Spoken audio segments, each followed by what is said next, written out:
आज की हमारी वीडियो उन तमाम बॉयज़ एंड गर्ल्स के लिए है जिनकी शादी प्लान हो रही है, एज़ वेल एज़ उनके वालदैन के लिए। लड़का लड़की और उनके वालदैन के लिए ये वीडियो बहुत ही मुफीद होने वाली है, क्योंकि इस वीडियो में हम आपको बता रहे हैं कि शादी से पहले वालदैन को अपने बच्चों की कैसे काउंसलिंग करनी चाहिए, और वालदैन और बच्चों को हम ये बता रहे हैं कि शादी से पहले वो कौन से ज़रूरी टेस्ट हैं जो करा लेने चाहिए ताकि आपकी आने वाली नस्ल सेफ हो।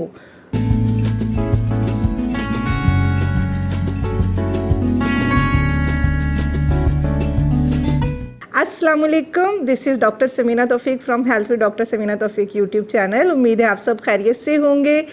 जिन लोगों ने चैनल को सब्सक्राइब किया, थैंक यू वेरी मच, और जिन लोगों ने अभी तक नहीं किया, हमारी आपसे रिक्वेस्ट है कि चैनल को सब्सक्राइब कीजिए, ज़्यादा से ज़्यादा शेयर कीजिए वीडियो को, और इसके साथ साथ बेल आइकॉन को प्रेस कीजिए ताकि आपको हमारी आने वाली तमाम न्यू वीडियोज़ की नोटिफिकेशंस मिलती रहें।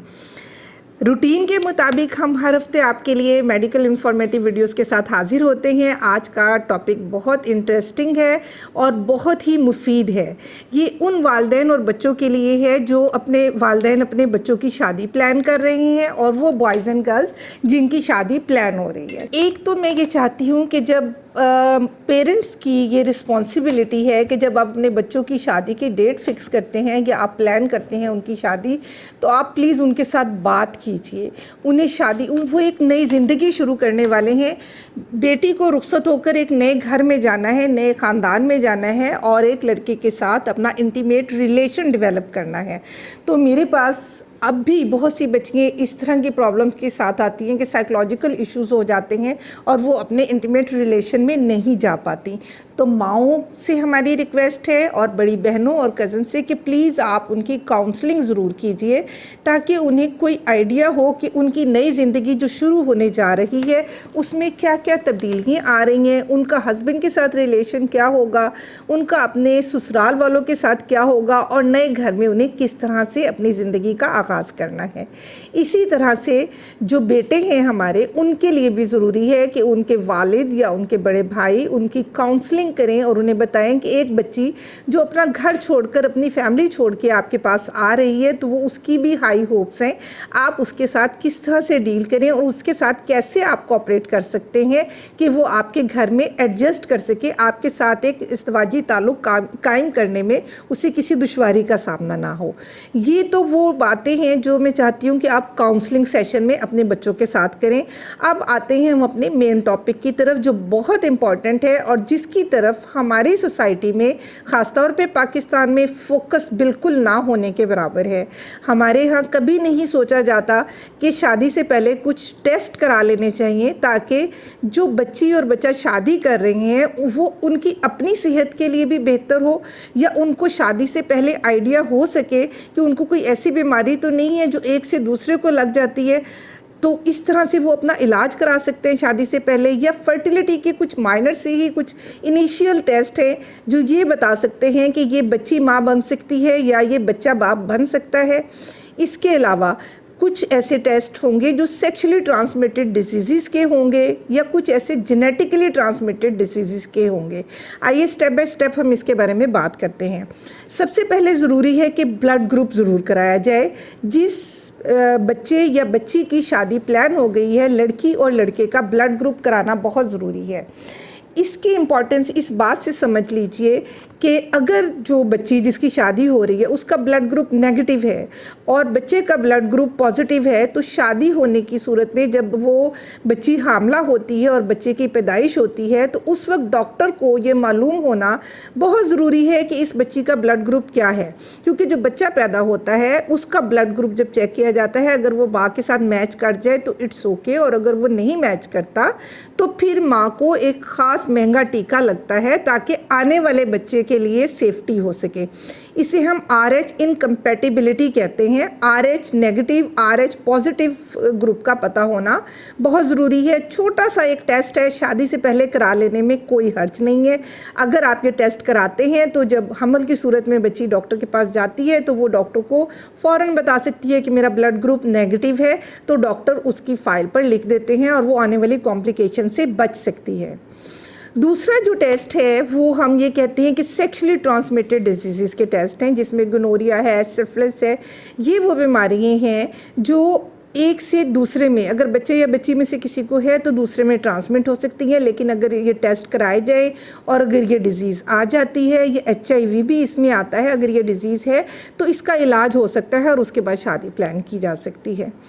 इसके अलावा थैलेसीमिया के बारे में, हीमोग्लोबिन इलेक्ट्रोफोरेसिस एक टेस्ट है। सुनने में आपको ये टेस्ट मुश्किल लग रहा हो तो आप इसको भूल जाएंगे, हीमोग्लोबिन इलेक्ट्रोफोरेसिस की मैं बात कर रही हूँ। आप थैलेसीमिया का लफ्ज़ याद रखिए। थैलेसीमिया के बहुत से बच्चे आपने भी देखे होंगे, हमारे क्लिनिक्स में भी बहुत से ऐसे पेशेंट्स आते हैं जिनके थैलेसीमिया होता है उन बच्चों को, और वो सफ़र कर रहे होते हैं। इसके लिए गौर से सुनिएगा, आपको बहुत इम्पॉर्टेंट मैसेज मैं देना चाहूँगी। थैलेसीमिया की 2 टाइप्स हैं, thalassaemia minor and thalassaemia major. अगर आप थैलेसीमिया का टेस्ट कराते हैं, हीमोग्लोबिन इलेक्ट्रोफोरेसिस कराते हैं शादी से पहले, और आपको पता चलता है कि थैलेसीमिया माइनर है, क्योंकि थैलेसीमिया माइनर के पेशेंट को कोई ज़्यादा सिम्टम्स या अलामात नहीं आती, वो बीमार नहीं होता, कभी कभार उसे खून की कमी होती है और उसे नहीं पता होता कि वो थैलेसीमिया माइनर का मरीज़ है। अगर टेस्ट कराते हैं, थैलेसीमिया माइनर आपकी रिपोर्ट में आ जाता है, तो थैलेसीमिया माइनर के पेशेंट की शादी, अगर थैलेसीमिया माइनर के ही पेशेंट से शादी हो जाती है तो जो बच्चे पैदा होते हैं उसमें थैलेसीमिया मेजर होता है, और थैलेसीमिया मेजर के बच्चे सरवाइव नहीं करते। उनको हर हफ्ते, 1 हफ्ते में 2 बार ब्लड लगवाना पड़ता है, उनके खून के सेल्स नहीं बन रहे होते। वो खून की एक ऐसी बीमारी में, थैलेसीमिया में मुब्तला होते हैं कि एक ख़ास उम्र तक पहुँचते ही उनकी डेथ हो जाती है और उनको मुस्तकिल खून लगाया जाता है। तो अगर थैलेसीमिया माइनर का पता चल जाता है, हीमोग्लोबिन इलेक्ट्रोफोरेसिस ज़्यादा महंगा टेस्ट नहीं है, छोटा सा एक टेस्ट है, करा लिया जाए। अगर आप में से किसी को माइनर है तो माइनर वाला अगर नॉर्मल इंसान से शादी करता है तो वहाँ थैलेसीमिया मेजर के बच्चे पैदा नहीं होते। लेकिन अगर बाय चांस थैलेसीमिया माइनर की शादी हो जाती है अनडायग्नोज, तो थैलेसीमिया मेजर के बच्चे होते हैं। तो छोटा सा एक टेस्ट आपकी आने वाली पूरी नस्ल को बचा सकता है, आपको उस दुख से बचा सकता है जिससे आप अपने बच्चे की अपने सामने होती हुई मौत देखते हैं। हर वक्त आप ब्लड के बैग्स के लिए भाग रहे होते हैं, तो छोटा सा एक टेस्ट आपको बचा सकता है। इसके साथ साथ ब्लड डिसऑर्डर में हीमोफीलिया भी आता है। हीमोफीलिया भी एक ऐसी बीमारी है जिसको आप अगर ब्लड डिसऑर्डर टेस्ट कराएं तो आपको पता चल सकता है और आप अपने बच्चे को इस बीमारी से बचा सकते हैं। इस बीमारी में ब्लीडिंग होती है, कहीं भी जिस्म में कट लग जाए तो ब्लीडिंग शुरू हो जाती है और ये ख़त्म नहीं होती, खून बहता रहता है और मरीज़ की मौत वाक़या हो जाती है। ये ब्लीडिंग डिसऑर्डर्स जो हैं, इनके टेस्ट अगर करा लिए जाएँ तो बहुत सी बीमारियों से बचा जा सकता है। Hepatitis B, hepatitis C, Pakistan में इसकी मुकम्मल ट्रीटमेंट अवेलेबल है। अगर आप अपनी शादी से पहले हेपेटाइटिस बी और सी का टेस्ट करा लेते हैं, खुदा न खास्ता कोई पॉजिटिव है, तो आप उसका इलाज करा सकते हैं, उसके बाद आप शादी प्लान कर सकते हैं। अच्छा, एंड पे मैं बात करूँगी जेनेटिक्स डिटेक्शन की, कि कुछ बीमारियाँ होती हैं कि जो जेनेटिकली फैमिलीज़ में रन करती हैं, जैसे गंजापन है, नाबीनापन है, बहरा डेफ एंड डम बच्चे पैदा हो जाते हैं, या कुछ बच्चे ऐसे होते हैं जिनकी रीढ़ की हड्डी में पीछे फोड़ा होता है, या दिमागी तौर पे मेंटली रिटार्टेड, या माइक्रोकेफेलिक जिनका सर छोटा होता है। ये कुछ बीमारियां हैं जो जेनेटिकली फैमिलीज़ में रन करती हैं और इनकी जेनेटिक डिटेक्शन होती है। इसकी बात मैं सबसे आखिर में इसलिए कह रही हूँ कि थोड़ा सा महंगा टेस्ट है, अभी लोग इसकी तरफ इतना आते नहीं हैं। तो जो पहले मैंने टेस्ट की बात की है, ना तो वो एक्सपेंसिव हैं और ना उनको कराने में आपको कोई ज़्यादा दिक्कत का सामना है।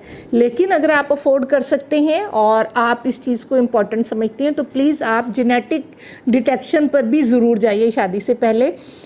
हम लोग जहेज़ बेटी का इकट्ठा करते हैं, ज्वेलरी बनाते हैं, लड़का देख रहे होते हैं, उसका बिज़नेस देख रहे होते हैं, उसकी फैमिलीज देख रहे होते हैं, शक्ल सूरत देख रहे होते हैं, लेकिन जो बेसिक नीड है जिससे एक शादीशुदा कपल अपनी हैप्पी लाइफ गुजार सकता है और आने वाली नस्लों को सेहतमंद रख सकता है और पाकिस्तान को एक सेहतमंद न्यू जनरेशन दे सकता है, वो टेस्ट, वो छोटी छोटी चीज़ें हम लोग निगलेक्ट करते हैं।